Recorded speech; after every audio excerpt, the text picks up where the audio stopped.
Why, hello, everybody. This is Eric Virthaler of Sit Down by the Fire. I'm here with my next special guest. Please introduce yourself. Film director Will Collazo.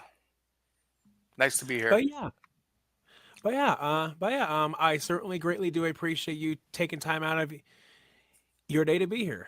Yeah, man, it's a pleasure, man. Should be a lot of fun. Oh yeah, exactly. So how about that you tell my audience about this upcoming film of yours? So we have a film. We just did an Indiegogo on it, which is still open. It's in the in-demand phase called Camp Murder 2. It's a sequel to the 2021 hit Camp Murder that me and Mark Polonia, cult director, got together and filmed. It was really successful. It definitely boosted my career, and we thought it was time to do a sequel. So the campaign just wrapped up. It's still in demand. We do need some more funds. We do have some private investors helping us. So we're going to be shooting in July. So it's really exciting. We're going to do something really cool. The script is like Sleepaway Camp 3 inspired, I want to say. That's all I want to give away, but it's going to be nice, man. I'm excited. Nice, awesome. And honestly, out of all the Sleepaway Camp movies, I mean, in my own personal opinion, it's a tie between Sleepaway Camp and by it's a tie between Sleepaway Camp 2 and 3 that are my personal favorites. Yeah. Just hearing that definitely gets me 3 is my pretty pumped. favorite. I got to rewatch 2. I can't remember 2, but I haven't seen it since I was a kid. But 3, we just recently rewatched, and I was like, this is so awesome. It was so good, man. I had such a good time with it. So now I got to watch 2 again.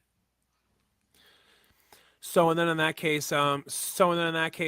really sounds like that those two films like were the inspiration for your upcoming film. Yeah, well, Friday the 13th and Halloween were the inspiration for the whole Camp Murder series. I wanted to mend those two movies together. So, guys, whoever watches, go check it out. It's on Tubi. You can find it everywhere online. Camp Murder. The weird thing is, somebody released the same year another Camp Murder movie, so people get confused. Mine is the one with the guy in the scary mask. That's my Camp Murder from Polonia. So people get confused sometimes, but and I'm in it. So look for my name, and that's the Camp Murder that you want to watch. But when we put this one out, hopefully that other one, will this will overtake that other one that kind of confuses people. But yeah, so it was a Friday the 13th meld with Halloween, and I think we pulled it off in the first one. It's a fun movie.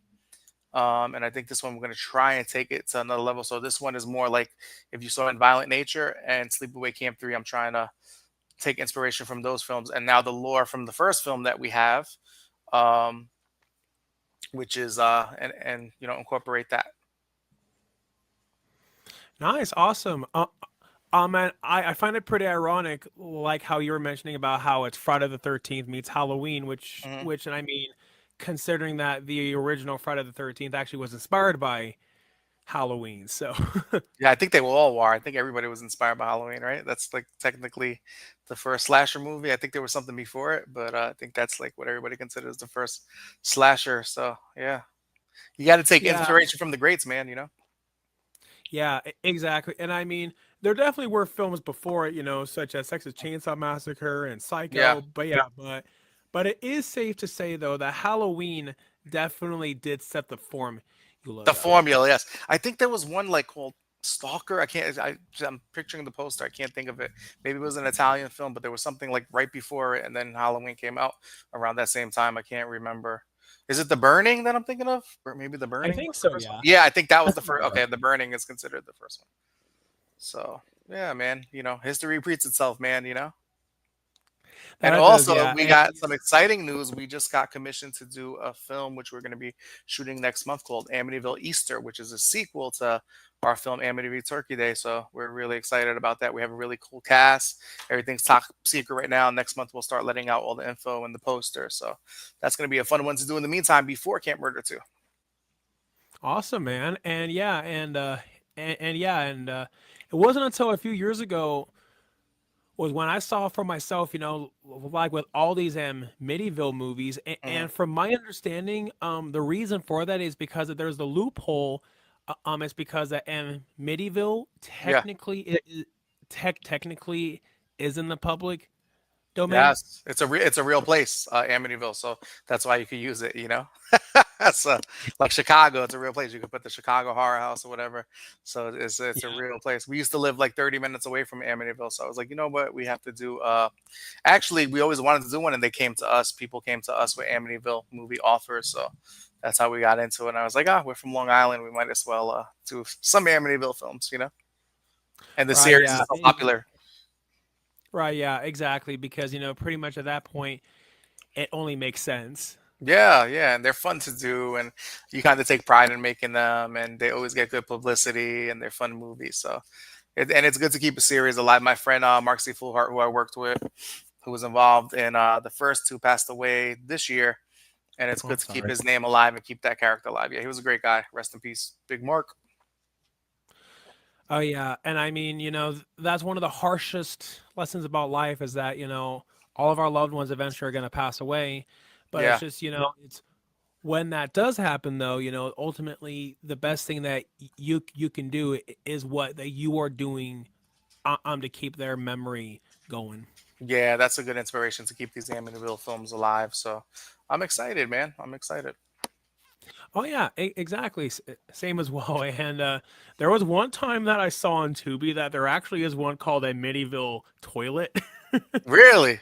Oh, Amityville Death Toilet, you're talking about? Yeah, You know, that I one. Yeah. watched it. I think it just went on too, but I watched the first like 5 minutes of it. It was hilarious. It was so like stupid funny. I just remember a guy was on the toilet and there was like body parts flying and they were like the worst prop body parts. But dude, it made me crack up. I was like dying. I was like, this is so stupid that it's like brilliant. I didn't get to finish it, but I saw that opening scene and I was dying laughing. So shout out to the Amityville toilet guys. I know they're like making a lot of movies and they're on a roll. You know. Yeah, exactly. I mean, with a title like a medieval death toilet, I Yeah. mean, they have to know that they're not taking themselves too seriously. Yeah. Do you know the story of Amityville? Like the story of the Uh, true story, how it went down. Like, a little bit, yeah. I know that it had to do with the Lutz family, and as far as my understanding goes, like yes, with the whole thing about it being public domain, it's like you can do whatever you want with a medieval, but I yeah, don't believe that you can use the Lutz family, if I'm right. and you can't. They don't want you to mention the house, like the actual house and stuff. You know, because then Sony gets mad. So, so you try and stay away from talking about the house. You know, you could like show it there and thing, but you don't want it to be focused on the house being like the monster and everything. Right, yeah. But yeah, I mean, I haven't really done a whole lot of research So about what the happened? There was a origin. family. I think it was the DeForo family. The brother, DeFeo family. I'm sorry. The brother heard voices or whatever, and he murdered his family, like legit murdered his family, and whatever. It was a big story in the 70s, and then the Lutz moved in, and they started seeing hauntings, and then the Warrens from what's that famous series? Oh my god, I can't think of it. It's the biggest horror series. The Conjuring, the Warrens from the Yes. Conjurings went there, and they said this is like the most haunted house we've ever been to, and they took a picture of a little boy that you could find on the internet. So that's the history of it. The very creepy history of the Amityville house, you know. So there's two incidents that happened there, and then people wrote books about it, which I haven't read, so I don't want to misquote anything. But it's a very Right. deep lore that is true, so it's pretty cool. Oh yeah, definitely. And and it's just a coincidence like how both Amityville and The Conjuring, both Yeah, of them were based off of real events, yeah, and then afterwards they and then got turned into two of the biggest horror franchises of all time. yeah, yeah. I have to watch the originals. I never saw the originals. I saw the remake they did in I think the late '90s or the 2000s, but I have to watch the original ones. I still haven't seen them. Might have to Yeah, binge I them. believe the remake that you're talking about, I believe that was the one that had Ryan Yeah, Reynolds, right? Ryan Reynolds. Yeah, it was pretty good. It was okay. It was decent. Yeah, I saw that movie a really, really, really long time ago now. I can't remember him. Yeah, I saw it at the same time with you in the movie when you saw it in the movie theater. But I just remember him having like the red eyes when he was starting to get possessed. That's the only part that I can remember from it. And like seeing Right. the dock, the crazy part about that movie, I remember seeing the dock behind the house. I was like, what house has a dock behind it? But we went there in real life and it has that same exact dock behind it, which I was like, holy crap, that was pretty accurate that it had the same structure of the house. Nice. Yeah, and and the crazy thing about that movie is that, Ryan Reynolds hasn't really done a whole lot of horror movies. And so just Hmm. knowing that he did a horror movie, like when he's mostly known for Yeah. comedy, it definitely was, it definitely was pretty unusual. You know, one crazy thing my fiance Julie always tells me, she says a lot of like really famous people started in horror. I'm like, no way, Tom Hanks. She's always Hmm. telling me examples of stuff, like people you would never think of starting in horror. So yeah, I think he did a couple. I think he did a couple, Ryan Reynolds, but that's like the biggest one that I know.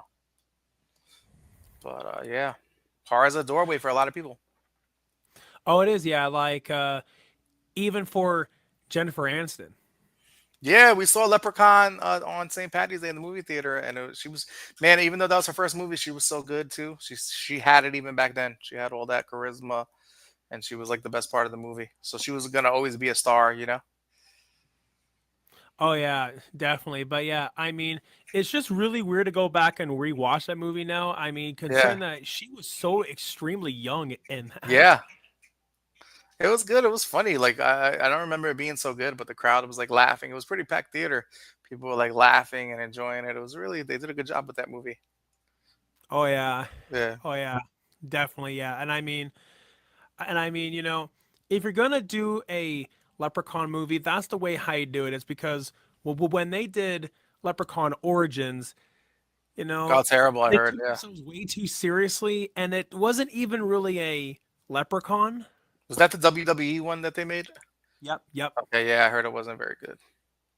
No, it Well, really wasn't. Lionsgate did one recently that was a slasher. I think it was either before that or after that. And they said it was pretty good. I remember watching it, and it was like a more of a leprechaun slasher, and it was really good. I can't remember the name. Maybe it was like, no, I don't remember the name, but it was pretty good. They had like good gore in it, and the leprechaun was actually kind of scary.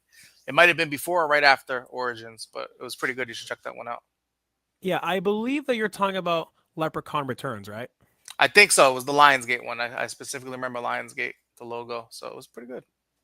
Yeah, I'm pretty sure that that's the one that Yeah, you're talking about. yeah.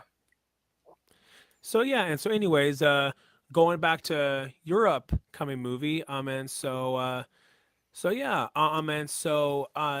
so you mentioned that it's a sequel Hmm. to one of your previous movies, and you said it was a big success, which is fantastic, and Thank you. I'm definitely very happy to hear that. But I guess I'm just curious, like as to how, I guess I'm just curious as to what like the whole overall story was about the first film being a hit. Well, the first film, I wasn't able to direct it, so I took a ride. I was producing it. I hired the director, and it was in the middle of COVID, like the real middle of COVID, where we didn't even know what COVID was. And I took a ride out to Pennsylvania, 5 hours, and I went down there with Polonia and all his people, and I brought some of my actors, and we had a great experience, man. We had a great experience. Um, we think we shot it over 7 days, and it was a blast. The movie came out good. I was really happy with it, and we shopped it around to a couple places. I remember we went to Wild Eye first, and they didn't want it because they don't like camp movies anymore, so they wanted to change the name. So I was like, no way, I'm keeping my name. And then we went to Ron Bonk SRS, and he gave it a worldwide release, and it did really well, man. It was everywhere. Um, it was getting views, man. It got me a lot of attention. It opened the door for a lot of things for me. Um, and I didn't even direct it, but I wrote the script and I produced it and I acted in it. But it's just been on a roll since then. And people like the movie. After a couple years, people really seem to like the movie and appreciate what we did with it. So it's kind of become a cult classic. So this one, and it kind of had like a pro wrestling angle to it, which I thought was Mhm. original. This one, I would like to go back to that in future ones, but this one I'm kind of taking it out and making it more of a serious, like scary movie. And we have some great star power in there. Debbie Rashawn's going to be in there, which is huge. Looking forward to working with her. My fiance Julianne Prescott's going to be in there, who has a really great name herself. So, and Michael Ochoterra, who's just got off a Netflix show. So we got a lot of really cool stuff coming up. A lot of good names. We're upping the star power and gonna up the stakes in this one, as they say. Awesome, yeah, and I mean, usually that is the case for a lot of sequels. It's because after the first movie's a hit, they and then have more money Hmm. to and then to up the scale and Yeah, and make it more grand and all that. And I mean, that definitely was the case with Terrifier. Like yeah. you can definitely tell that Terrifier 2 that definitely had a much larger budget, and then of course Terrifier 3 had an even larger budget, and yeah, it shows. Oh, I love Terrifier 3. I think we went to go see it like 4 times in the theater. It was really good. It was so much better. I thought it was way better than two because two was really great, but it dragged a little at times.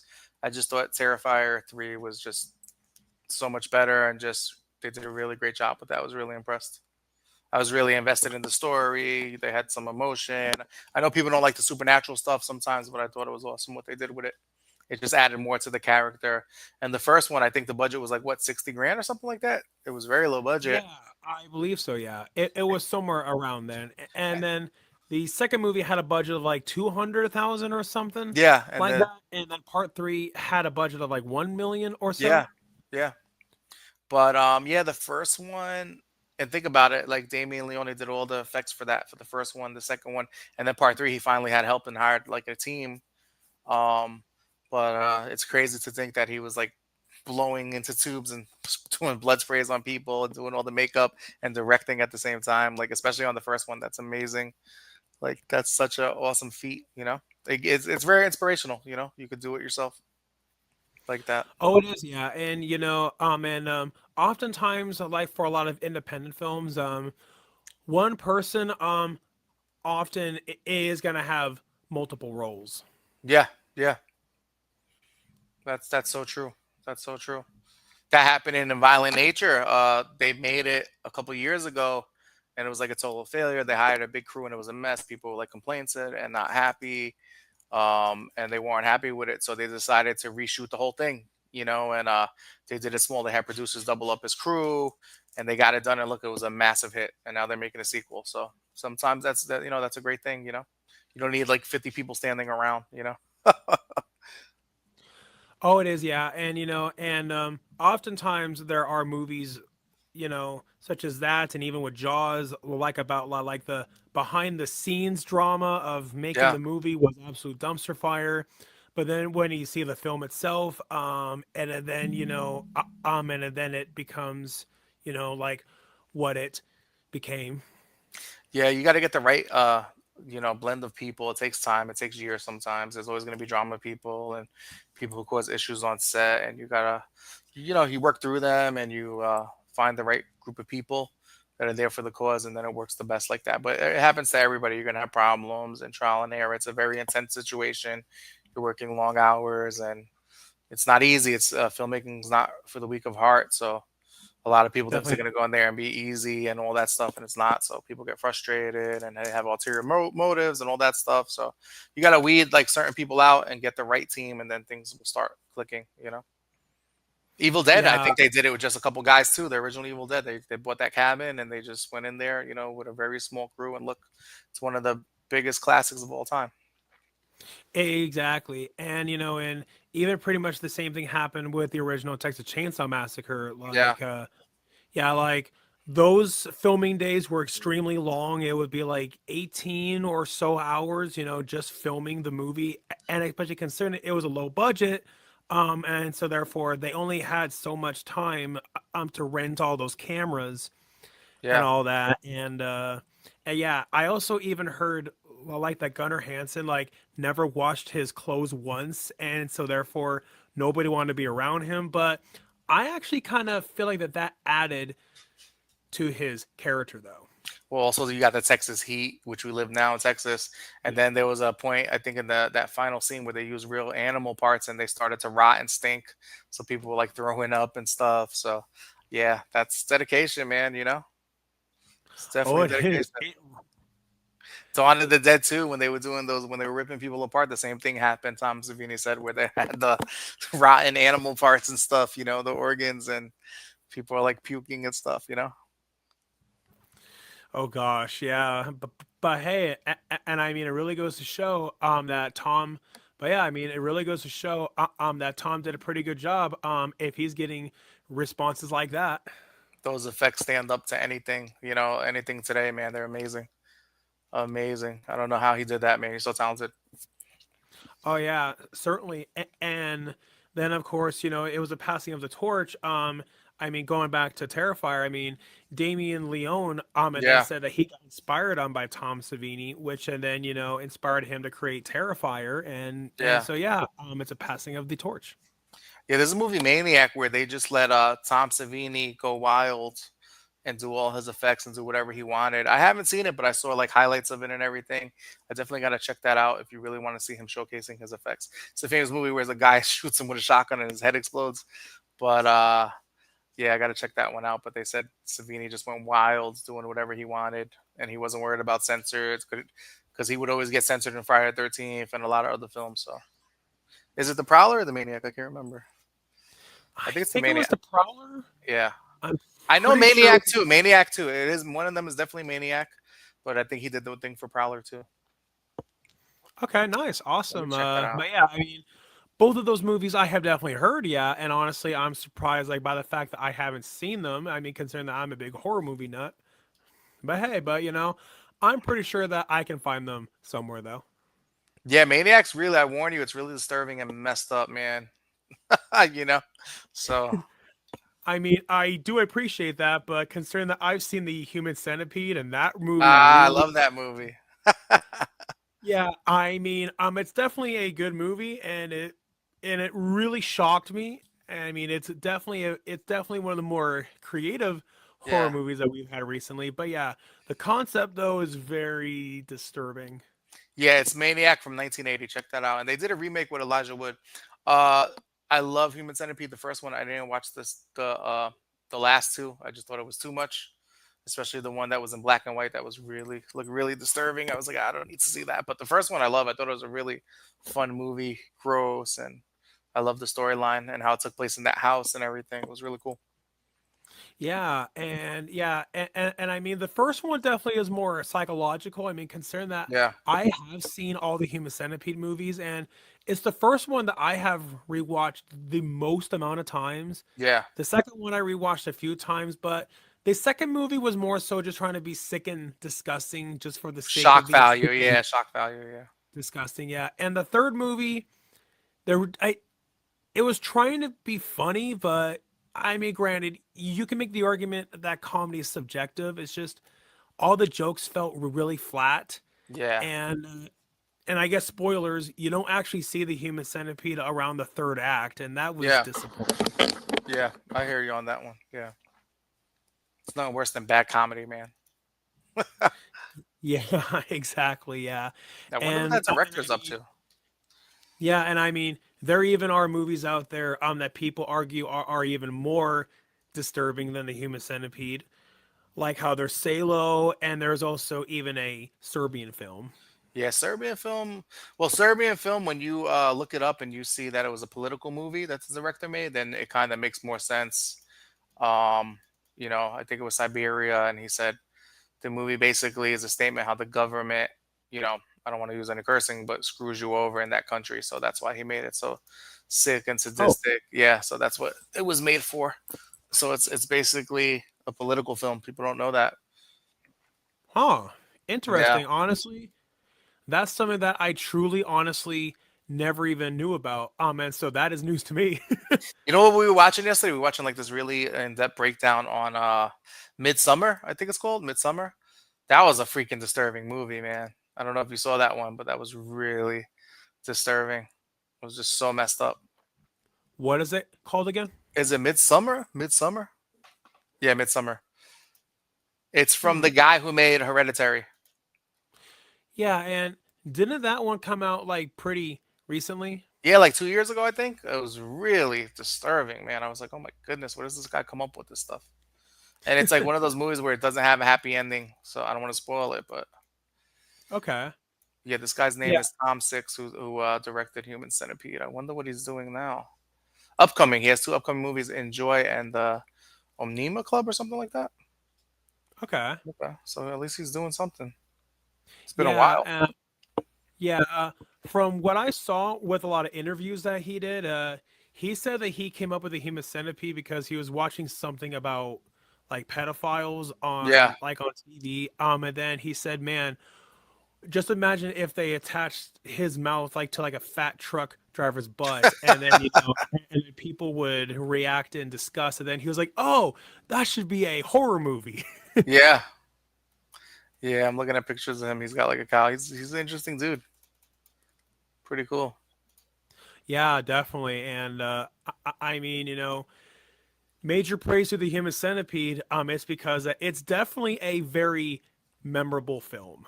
It went viral. Yeah, it was one of the first films to go viral. I remember that. And then Terrifier did too. Howard Stern actually was the one who freaking gave the big shout out for Terrifier and blew that up. But yeah, I remember Human Centipede. You have to see this film. It's so shocking, and everybody. He's from the Netherlands, but yeah, it was cool. It's cool when when a movie has word of mouth like that. Oh yeah, exactly. And and that's definitely one of the really nice things like about the internet, especially for independent films, is that you know the internet pretty much is your free marketing. Yeah. Oh, it's the best when a movie goes viral. It's happened to us several times, and it's such a great feeling. You just feel so proud of your work, and that's what it's all about. When like thousands of people have seen your movie, and whether they love it or hate it, it's a great feeling to know that you worked your butt off, and people watched it and invested in it. And talked about it, and made articles about it, and interviews about it, and whole shows about it. So it's pretty cool. Oh yeah, exactly. And I mean, just knowing that all that hard work that you put into it, uh, you know, knowing that all that hard work is paying off, Yeah. it's just such an awesome feeling. Yeah, it's the best time ever to be a filmmaker. Hollywood is kind of slowing down. Um, you get digital cameras, cell phones now record freaking high quality cinematic video now. It's not as hard to get distributed now. With like the rise of Tubi and Fawsome and all these things. So it's pretty cool, man. It's the best time to be a filmmaker, and it's great. I'm glad I've been doing this for a while now, so it's I'm enjoying it. Yeah, man, exactly. And I mean, especially like nowadays, independent films really are on the rise. And I mean, going back to Terrifier 3, I mean, Terrifier 3 was released the exact same time as Joker 2, and Joker Hmm. 2 was a mainstream, big budget Hollywood movie, and Terrifier 3 had a significantly lower budget, Hmm. and that Terrifier 3 beat it at the box office. That was Crazy, huge for an crazy. independent film. Yeah, it's insane. It took it to another level, and those theaters were packed when we went to go see Terrifier.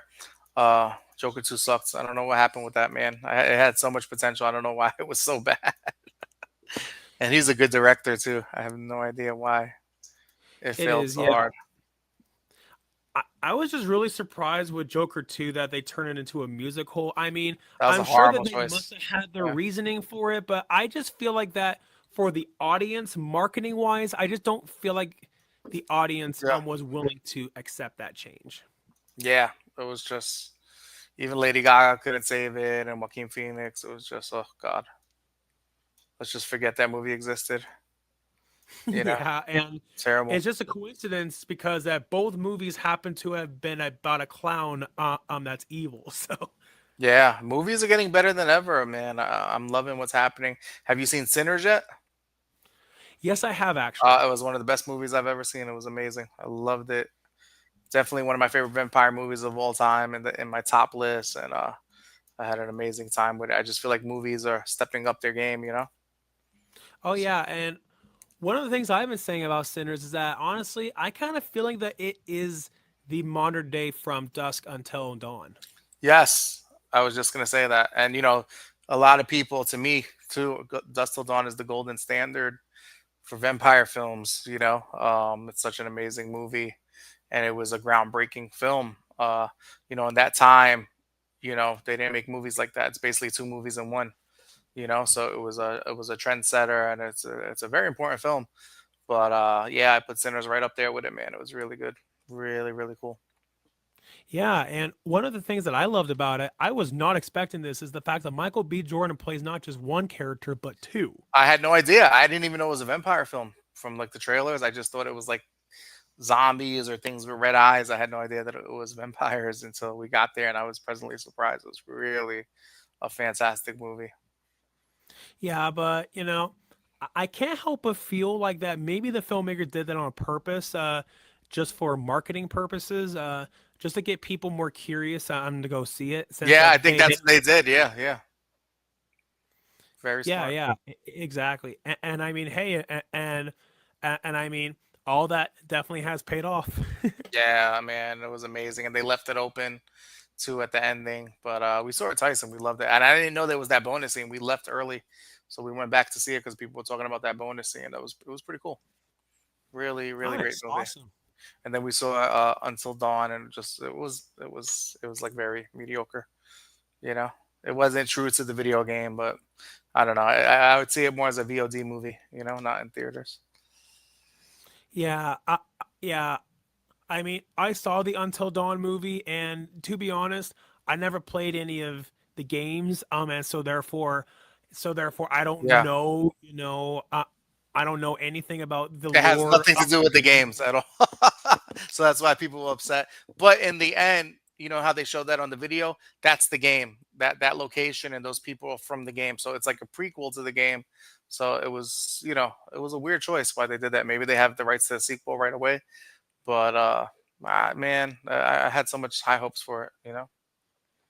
Yeah, I mean, it is disappointing, but hey, just one way to look at it, is that it certainly is possible, that when they make the sequel, every single mistake that they made, they and then can learn from all that. Exactly. Yeah, there was no character development, and it was going good at first, and then it took a weird turn, and it was just, you know, it wasn't. But I was so excited for that movie. The trailer was good. They did a good job with the trailer, but then, you know, hopefully, like you said, they learn from their mistakes on the next one. Exactly, yeah. And now, granted, I don't know if this happened in the video games or not. I just felt like that when the characters exploded, I just kind of felt like that was unintentionally funny. Yeah, everybody was laughing. People were laughing when that happened. It was weird. Exactly, yeah. And and that really took me out of the overall suspense of the movie. And I mean, granted, it did have that cool payoff at the very end, of like how Yeah. the bad guy blew up. Well, I think mean, about it this. was There was a plot hole because the bad guy had coffee. Don't you need water to make coffee? Like, you know, so he had to use that water to make the coffee. So how come it didn't blow him up then? So that didn't make sense either. So yeah, and I mean, now that you mention that, that actually does make sense. So, yeah, so unless he went to Dunkin' Donuts on the way to the Until Dawn area or whatever, but it was a cool idea, and yeah, it has potential, and it wasn't all bad. There were some cool kills in there, and I like the slasher guy and everything, and it was just I don't know. It's a video game movie. It's so hard to make a video game movie. oh, it is, yeah. And I mean, considering that it's based off of, that every video game movie that I'm aware of is based off of a well-known IP, which already has its dedicated fan Yeah, base, and pleasing an entire fan base is really hard. yeah, it was a huge game. I don't remember the year it came out, probably like a 3 or 4 years ago, but it was a huge game, man. Everybody was playing that. But yeah, I guess they want to capitalize with a movie, and it wasn't horrible. The monsters were cool, the locations were cool. It's just the characters. There was no character development, and I didn't care about them. Just seeing them die was like funny, you know. So it's like you got to build up character development and have some exposition and some plot, like you know. So I don't know. Yeah, exactly. It's because ultimately, if you don't care about the characters, then the whole entire film just falls apart. Exactly, exactly. Exactly. But hey, maybe maybe they thought that, well, people will watch the movie just for the kills anyway. Yeah, So I hope it did. I really do hope it did good in the theater. I don't know. I didn't see the box office. Let me check now. But I hope I haven't checked too, so yeah, I hope it did well so we get that sequel and it takes place in the lodge with the characters from the game because that would be really neat. Because it has potential. The effects were top notch. Oh no, it did really bad. Fifth place and made $8 million. Oh no. ouch. well, you know what happened? Star Wars made 25 million Sinners. That Accountant 2 was a smash hit, and then Minecraft is still killing it. So it kind of bombed. Oh man, that sucks. Yeah, that sucks. And I mean, from what I can tell, it sounds like it's not doing that well, mostly because of the competition. The competition is serious. Yeah, Ben Affleck is still a draw though. Damn, that's freaking impressive. Well, I guess that's not a good sign about a sequel, but I mean, if all else, they at least can turn it into like a TV series. I'll do the sequel, guys. Really low budget. All right, yeah, yeah, exactly. Sony. So yeah, Hit me up, Sony. Sony. If you want to do that TV series, you're looking at your. I Sony, mean, hit me up. your All I need is 100,000, and I can pull it off. Come on, Sony, hit me up. We'll make the sequel exactly. better. Yeah, We'll do it better than the first one. yeah, and you also will make it a lot more faithful too. Yeah, a lot more faithful. We'll have the Wendigo monsters in it, and we'll freaking make it really good.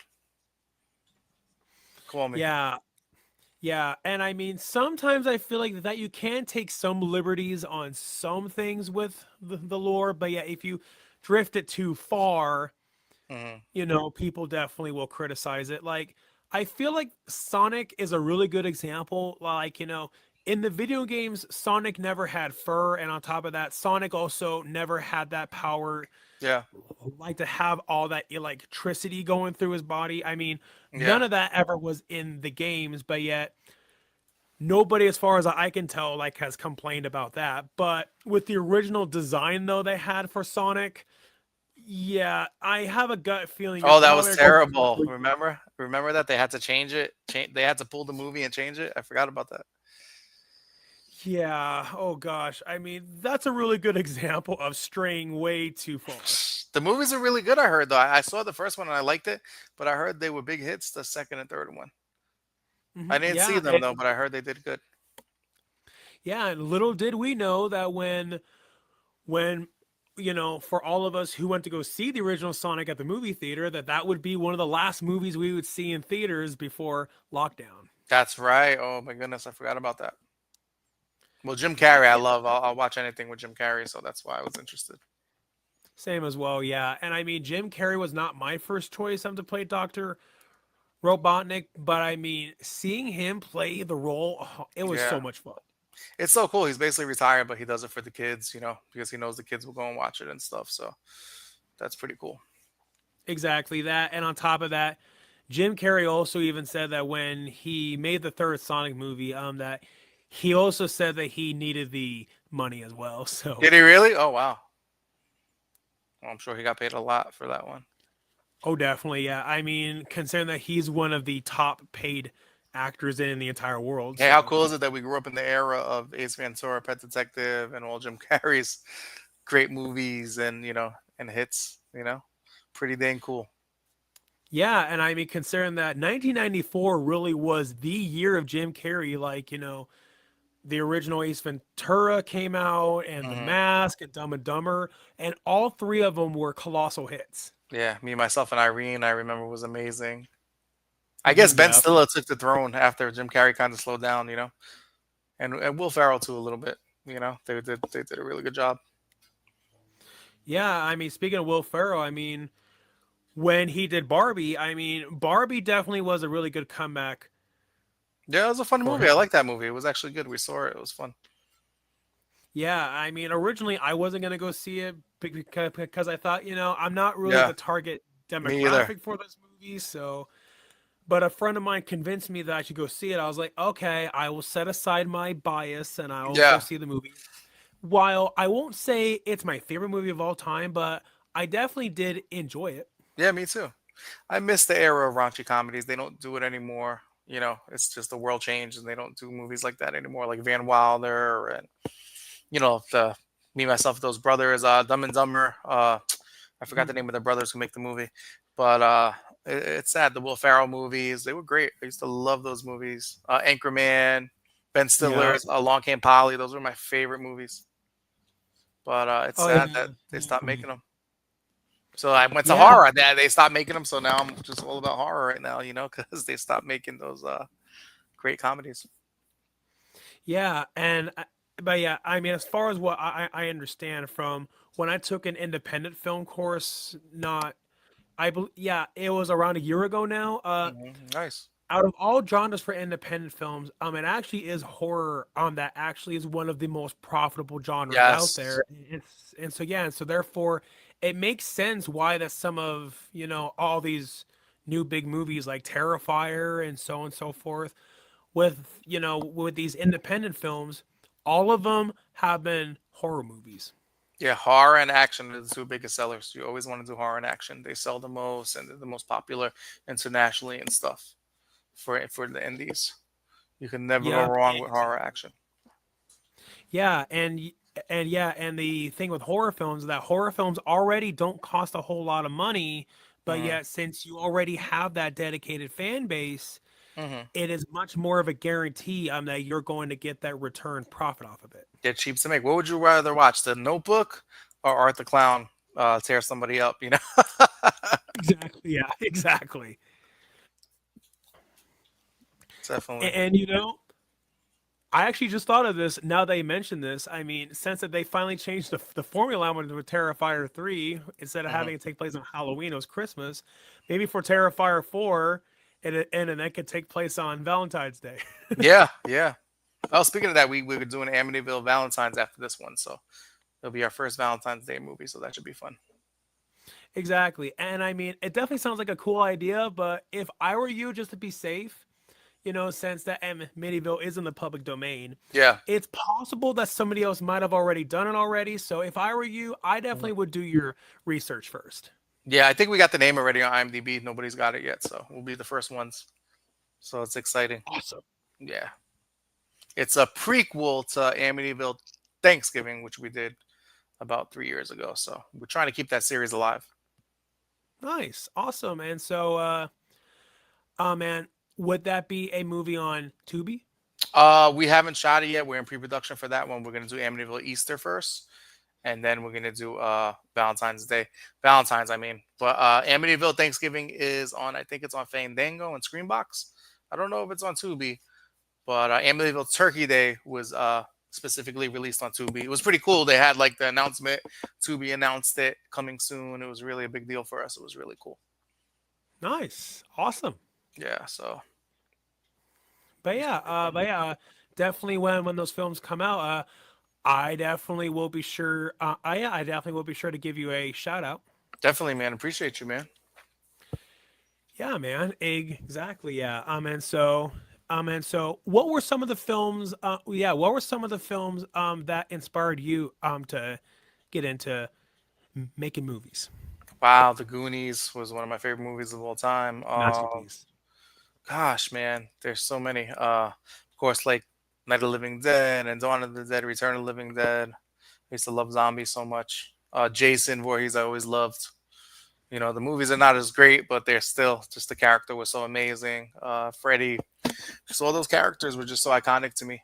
You know, and I think the one that oh yeah, also Trauma, Lloyd Kaufman, just to seeing how they did stuff so low budget. But the movie that ultimately inspired me, that made me believe I could be a filmmaker, was Clerks. Kevin Smith, I gotta owe it all to him, man, because he what he did with Clerks was amazing, and that really made me get up and say I gotta be a filmmaker. So thank you, Kevin Smith. Oh yeah, exactly. And I mean, from a lot of the people I met, a lot of people I met like have said the exact same thing. Yeah, it's definitely Clerks. I've never seen a movie like that where it was just real people being funny and stuff, and it was just so interesting, and it was kind of like an art house film, but it was just had such an impact on me, you know? Yeah, and one of the things that I find really, really impressive, like about like about that movie, is that I mean, oftentimes going back to what we said, it's often horror and action Hmm. that are the top selling indie film genres, but yet knowing that Clerks was a more of a comedy, and knowing that it was that big of a hit for an indie film, and so yeah, and so I definitely really got to give humongous props to Yeah. Smith on that. Yeah, I think he like maxed out his parents' credit cards, and it was like his shot to do it. And they went to the film festival circuit, and the freaking Weinstein's picked it up, and he was set, man. He was set. You know. Yep. and then the rest is history, right? The rest is history. Yeah, the Mallrats, which was awesome too. Chasing Amy, just so many. He was just amazing in the '90s, man. I don't know how he made those great movies, those great scripts, and those great movies. You know. Oh yeah, exactly. Did you ever see that one movie that he made? That what pretty much was like the Human Centipede, except it was more of Yeah, like a, Tusk. yeah, Yeah, Tusk. that Yeah, was great. Yeah, and it was they came up with the idea on a podcast like this. They were just talking about it, and they decided to make it. I liked it. I thought it was a lot of fun. It kind of like bombed at the box office. I don't know why. I thought it was a lot of fun. yeah. I'm really surprised that it bombed. I mean, considering that it had Justin Long, who's a well-known Yeah. actor, and it was directed by Kevin Smith. It's a horror movie, and and that has its definitely has its audience. Hopefully, it did So well on maybe it was video. more Yeah. so, yeah, maybe it was the marketing, but yeah, I'm not really entirely Was sure. Blockbuster around when Tusk came out, or Blockbuster was long gone? I'm trying to think because I remember seeing it like in video. Oh, maybe it was just in like Best Buy when I saw it. I'm trying to think. Yeah, that's a really, really good question. I have that gut feeling Yeah. that maybe Blockbuster was dying down at that time. But the one, okay, so the one that because I wasn't really a horror fan until I was in my 20s. The one that got me into horror was House of a Thousand Corpses. I remember seeing the trailer and I was like, "Oh, that's freaking awesome, man! I gotta, I gotta do that," you know. And that was like way after like film school. I don't know, maybe it was around the same time or before film school, but I remember seeing the trailer. I was walking through a Blockbuster and I was like, "Oh, that looks so cool!" And I rented it and I just started binging horror and got into horror. My timeline was a little off because I went to film school in 2009. So I'm trying to remember.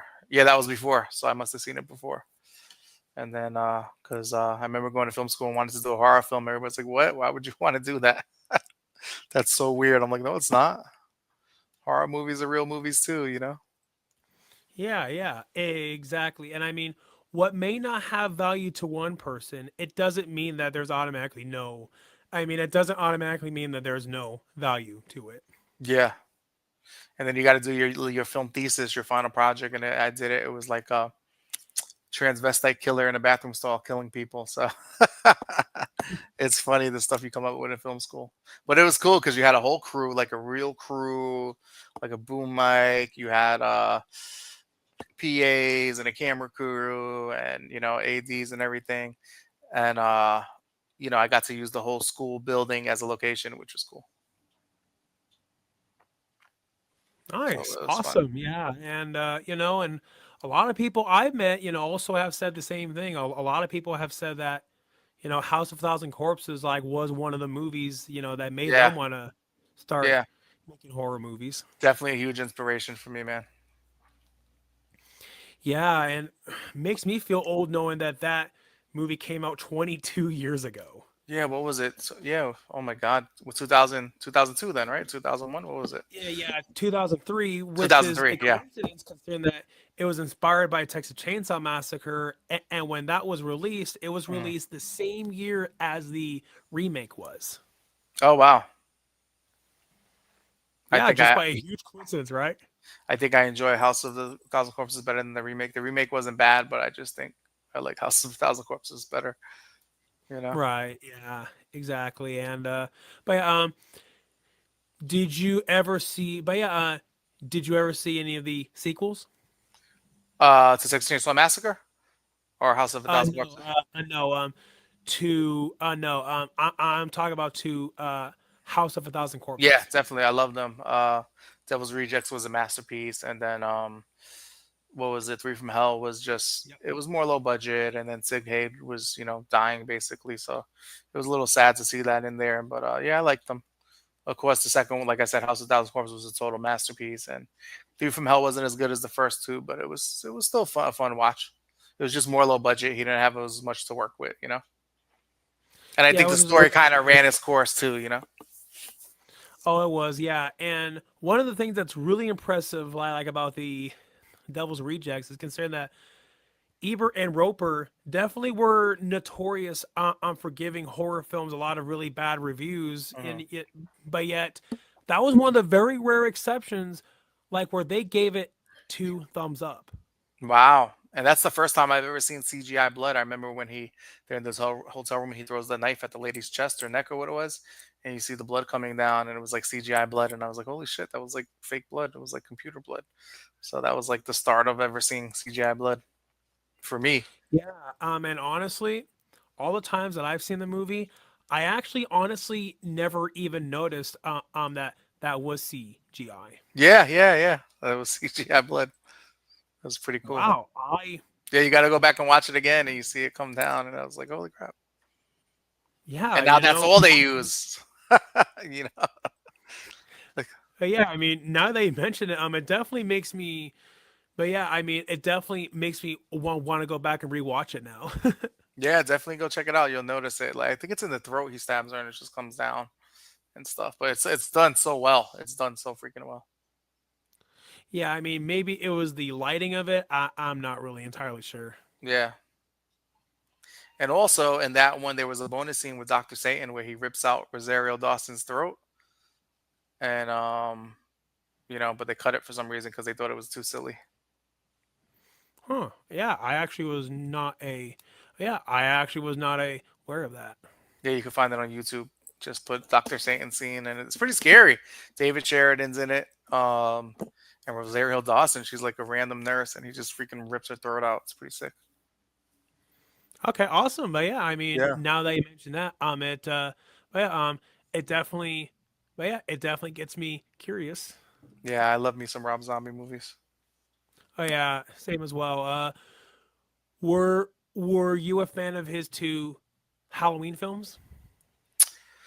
They were good for that time. They were like very important films, and it brought that series back. I think without those films, there wouldn't be these new ones. So I liked them. The second one I enjoyed a lot.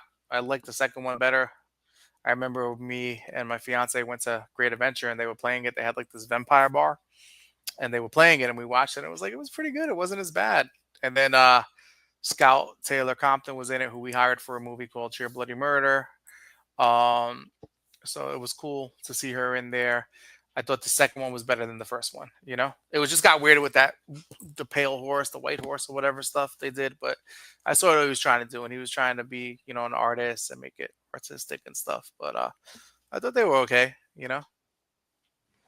Right. Yeah. Exactly. And and I met a lot of people who will say that, and I can't help but feel like that it mostly is because that Rob Zombie like was more so allowed to do whatever he wanted. Yeah, I just didn't like how they making Michael Myers so big, man. He was just too big and hulking. I just thought he was Yeah, massive. It just looked weird. He was just a monster. So I was like, he's so big. That's how Michael Myers was never that big. So I just thought, yeah, and even when John Carpenter finally saw, that Rob Zombie's first Halloween remake, that's yeah. the exact same thing that John Carpenter said. Yeah, he looked like a wrestler or something, like the Undertaker or something. The actor did a fine job and stuff, but it was just he was so massive, it just looked weird. But I think that took us out of it. I mean, they're better than the ones that we got, you know, the last one we got. Yeah, and yeah, and Basically destroy the whole series and just because I don't even want to get into it because I get mad like Jamie Lee Curtis, but they basically destroyed the whole legacy of the movie. It was terrible. yeah, it's just the whole plot line about Corey, it just felt really unnecessary. Yeah. It's like you already are gonna bring in a brand spanking new character for your last movie when there was no build up to him to any Yeah. of the other movies.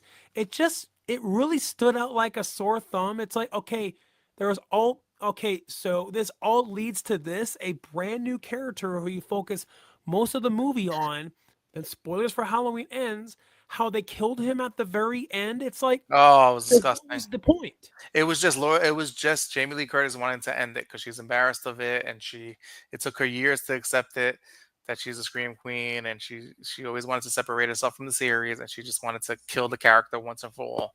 It was a personal thing with her, and it makes me so angry. Why not kill Laurie Strode? Nobody cares about Laurie Strode. Keep Michael alive and kill Laurie. It flip flop. They used to love Laurie, and now it was about Michael. People love Michael Myers, and they're fans of him, and I don't know why they did that. It was so selfish. I think because she had some sort of creative control. She said that's the only way she'll do the movie if they just turn Michael into spam, basically. and some mincemeat, you know. So it was just very Yeah. upsetting, and everybody left with a disgusted taste. And you got characters getting their revenge that nobody gives a crap about. I don't care about the lady who got stabbed in the throat in the last movie, and the other. Nobody cared. You care about Michael's character.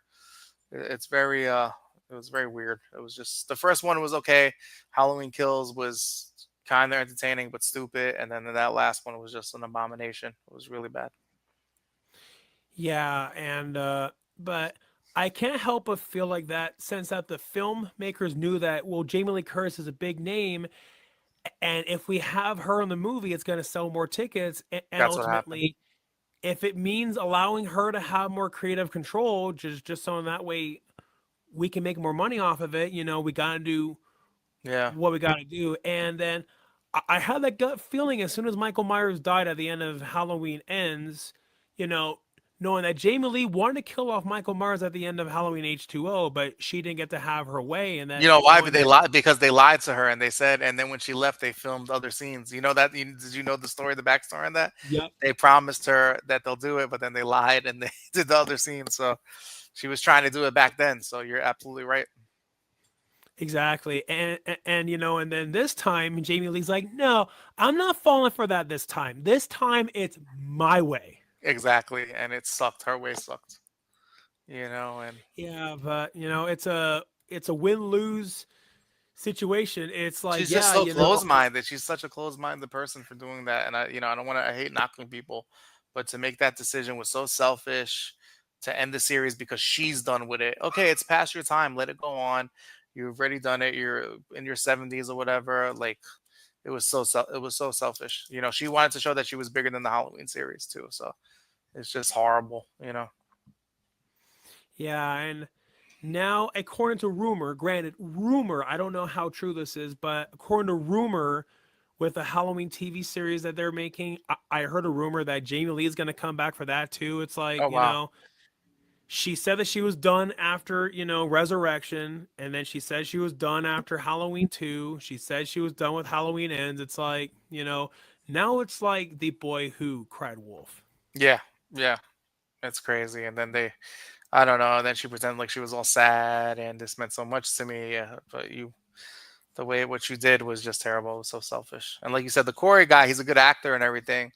But Yeah, he was in The Monkey. He was really good in the movie The Monkey. I don't know if you saw it, but I have heard of it, but I have really not good, seen it. No. amazing movie. I loved it. You should check it out. I think it's out of theaters now. It just left theaters, but it was really good. It was from the same director who made Long Legs. Actually, since you mentioned that earlier, the son of the actor who played Norman Bates, I can't think of his name. Osgood Perkins is the son of the actor who played Norman Bates, and he directed The Monkey and Long Legs. So it's pretty cool. Oh, Yeah, I actually was not aware of that. yeah. It's pretty neat. It is, But yeah, and yeah. yeah, wow. I mean, you really do learn something new every day. And yeah, and speaking of Rowan Campbell, I heard that they're making a another remake of Silent Night, Deadly Night, Nice. and that they cast him. Yeah. We released Silent Night Bloody Night 3 this year around Christmas time. So we're still waiting for that to come on VOD, but you could buy it online. It came out pretty good. Lloyd Kaufman was in it, which was really cool to direct him and work with him. Nice, awesome. Yeah. Yeah, well, I think that about does her. Rod. But yeah, I certainly appreciate you taking time out of your day to be here. But yeah, besides the films that you are, but yeah, besides the films you already mentioned, that uh you mentioned on this podcast, are there any more upcoming projects that you want the audience to be aware of? Yeah, check out the Indiegogo. It's in demand. You can still grab perks, guys. Can't Murder 2. We have Camp Blood 9 coming to streaming soon. I don't know when, but the studio said it's coming soon. I'm actually finishing up Axe Grinder 7 right now. So that should be coming up in the next couple months. And my fiance has her film Cheerleader Camp Elimination, which she's editing. So that should be coming up. And like I said, I'm very active on my TikTok and YouTube, Nemesis Beast. If you're into gaming stuff, check me out. I do like daily live streams with games and stuff. And yeah, that's pretty much it, man. We got a full slate this year. It's very exhausting but fun. You know. Right. And yeah, but yeah, we'll keep in touch on Facebook Messenger. Definitely, brother. If Yeah. you want to send me the link to like your Indiegogo on Messenger, I can definitely share it. But yeah, Thank you. I can definitely Appreciate you. share it on my yeah, but yeah, I can share it on my Instagram and Facebook. Awesome. Yeah, and it was fun to talk horror, man. I had a great time, man. Thank you guys, Yeah, and man, certainly. thanks for the show, man. It was fun. Yeah, man, certainly. You have a fantastic day. Yep. Later, man. Bye, guys. I see you.